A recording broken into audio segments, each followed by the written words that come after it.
Ever stumble over your words? I'm trying to figure out what to say to your prospects. There's mental noise going on, and I'm going to show you how to overcome that mental noise and how to be able to ultimately impact the recruiting by finding out exactly what your market wants. All that and more in this morning's marketing tip.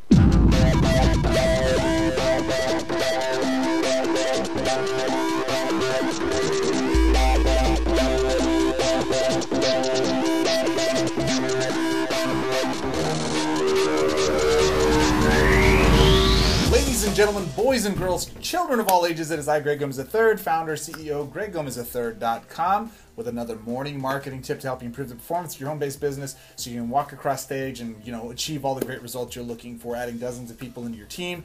Products, sales, services, all of that stuff, all key comes down to one specific thing: learning how to better influence, how to better market, and how to better sell into the marketplace so you can get all the recognition and financial rewards you deserve. All right, so today's marketing tip, I'm going to share with you, a couple of different things, but before I get into that, we're really going to talk about how to unclutter the mental self-talk so that you can start to be more productive and ultimately learn what it is to do to go out there and talk to prospects in such a way that they feel comfortable talking to you, sharing you their stories, their reasons why for wanting a product, service, or benefit that your product or service may be able to deliver, or your opportunity, and ultimately how to be able to net better results in your communication. But before I do that, I want to say this very quickly. My first event is in November 14th through the 16th, and it's happening right here in beautiful Phoenix, Arizona, when the rest of the world is cold and frigid. And we only have 11 tickets left. We only have 11 spots available as of this recording for folks to be able to take advantage of the event. So if you want to come to Phoenix, you want to spend 3 solid days of learning exactly what the new Facebook updates are all about, exactly how to get leads from the internet for your primary business, how to be able to actually learn what to do with these leads once you get them, how to increase your story engagement online, and ultimately how to get more people into your business. This is going to be a jam-packed 3-day workshop you can't miss. You can get all the details by clicking the link below or going to faststartsummit.com/letter. Again, that's faststartsummit.com/letter. All right, back to the morning marketing tip today. One of the things that I talk to folks about, what are we really talking about? We're talking about fear. We're talking about what am I scared of in approaching new prospects. It's either fear of failure, fear of rejection, fear of success is a big one that I run into folks a lot. Their big concern is not that they're capable of doing it. They're scared, not even that people are going to tell them no or might even laugh at them. They're totally fine with that. They're afraid of success. It's an interesting thing. How do you overcome that? Well, first off, let's start with what fear really is. Fear is unanswered questions. Really is all that they are. Fears, unanswered questions are like little shadow demons in your subconscious. Think about this for a minute. One of the things I always do with my new prospects, new signups, anybody, and if you ever have a personal conversation with me and you join one of our programs, I'll constantly tell you this. Get 2 notebooks, one for your action steps in your notes, obviously, so you know what to do and how to do. Nothing impacts your business faster or more beneficially than speed of implementation. But the other thing is questions. I do my best to thoroughly answer every question I possibly can, but I know as soon as I hang up the phone, that person, that individual, that prospect is going to have a million more questions. Those questions unanswered morph. They become these little shadow demons that play on the backgrounds of the subconscious of their minds, causes fear, causes doubt, causes buyer's remorse. Okay? These questions, if not answered, if not addressed, can really plague your recruiting, ultimately kill the people that you're coming on board or bringing on board to your business and keep them from being productive. You don't want that, right? So how do we address that? These are questions. These are fears.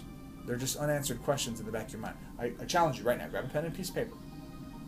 And what I want you to do is I want you to title this all of the fears that you have. We're going to do the Thomas Jefferson close. Thomas Jefferson, if you don't know the close, would make 2 lists. He'd make a list of all the pros of a decision and all the cons of a decision. What were all the negative things? What were the positives? What were the negatives? And if the positives were more than the negatives, then he would go with the positive. Or if the negatives were more than the positives, he would go with the negative and not do it.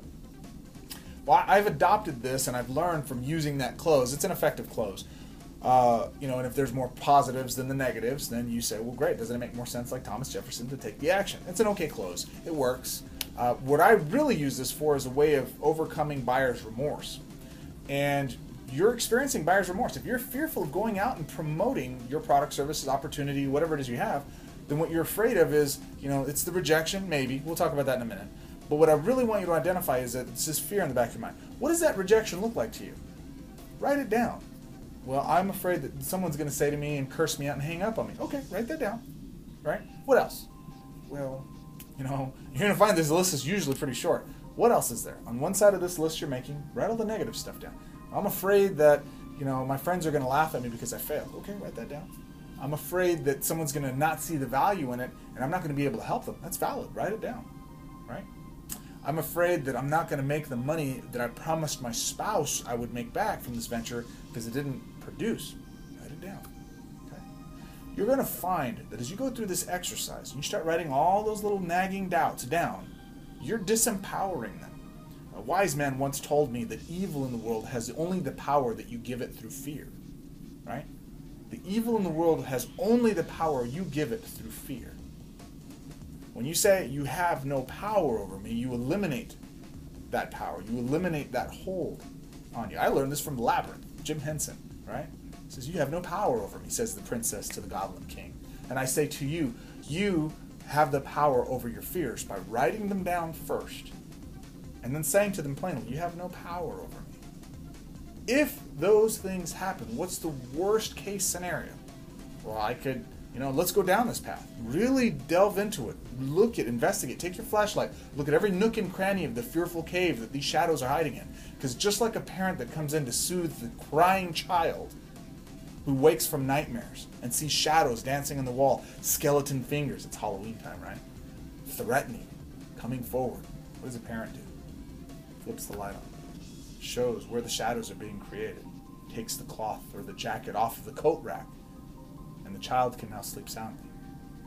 You have a child inside of you, my friend, that's scared senseless right now. And all you have to do is write down your fears. Tell them they have no power over you. Flip the light switch on. Be the parent in this situation. Your conscious is the parent. Your subconscious is the child. The child is the id. That's the one that controls your fears, your hesitations, your procrastinations. And I challenge you with, what's the worst thing that happens?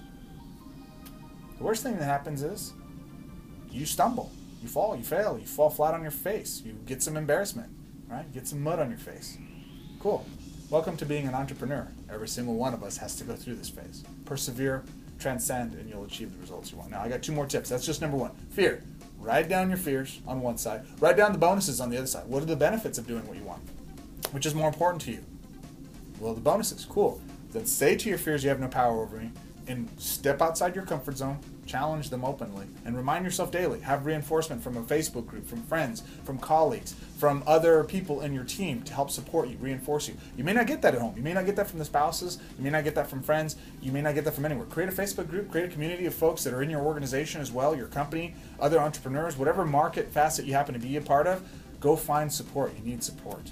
It's one of the big benefits of attending live events is you get to meet other like-minded entrepreneurs who can help support you in that. So I highly recommend, again, click the link below, attend the event in Phoenix and meet some of the best entrepreneurs on the planet. Why are they the best? Because I hang out with them. They're cool. All right, number 2. So now if you, this one's an important one. One of the big fears is fear of rejection, right? I learned this from a great sales trainer. I should know his name. Jeffrey Combs. I learned this from Jeffrey Combs. Jeffrey winds up saying that, you know, people don't reject you, they're rejecting your offer. And this really had a big mental shift for me when I was younger. I'd already understood this, but I didn't have the right words to frame this correctly. So Jeffrey, if you're out there, I appreciate you framing it this way. It's an elegant way of saying it. People aren't rejecting you, right? What do strong salespeople say? Well, it doesn't matter. So what? Some will, some won't. So what? Who's next, right? That's a numbers game. What that's an internalization of is that they're not rejecting me. You know, they're not impacting me on an individual level. I'm going to live my life. My kids love me. My wife thinks that I'm awesome. All the people that I impact in life think I'm doing a great thing. Some people look at me as a shyster or whatever. I guess I don't know. Maybe they do. Maybe they don't. That doesn't bother me because I know that I do all of my work with integrity and I look to benefit and empower people as a direct result of the processes and programs and companies that I build. And I slip up. I'm human. But you know what happens. That's what I look to do. That's my main directive. So when somebody comes to me and says, no, that's not for me, I don't take it personally. It's okay, right? I make it okay. I even go further and say it's totally okay not to take my offer. It's totally okay you don't attend my event in Phoenix. It's totally fine. However, I do believe firmly and strongly in what it is I'm doing, so I'm going to do everything in my power to overcome someone's fear, skepticism, doubt, well, whatever, to help them attend an event because I know the impact it can have in their businesses. So I do my best to do that. That's my responsibility as a marketer. And in your case, if someone comes to me and says, well, Greg, I don't think your event's going to be that worthwhile for me. Cool, no problems, thanks, maybe next time. What am I really saying? My event's not for you. For some, it's not. For most, it's a pretty darn good thing. And the bottom line is this, is that when they do say no to me, it doesn't impact me personally. Don't take that rejection personally. They're telling you that your choice is not for them. And it's hard not to take that personally, but you got to understand, they're not you. And you probably targeted the wrong person in the first place. Learn from that. They're not saying no to you, they're saying no to your offer. That's totally fine. Find another person that the offer will be beneficial for and go after them. And here's the biggest thing. When you're really engaging with a prospect, don't just listen for your turn to talk. Listen to hear what it is they want, need, and desire. And ultimately, when you can do that, figure out what they want. Figure out how they want it. But most importantly, figure out why they want it. What's their motivation from wanting it? When you learn those three things, what they want, how they want, and why they want, you're better fit to frame your offer to fit their wants, needs, and desires. And ultimately, you're not selling anymore. You're helping people. Yes, there's a cost. Yes, there's an investment. Yes, it's worthwhile. And when you learn how to frame your offer in such a way that it impacts that individual to get the most from it, you're not selling them, you're helping them. And they're silently begging you to help them. They're just scared.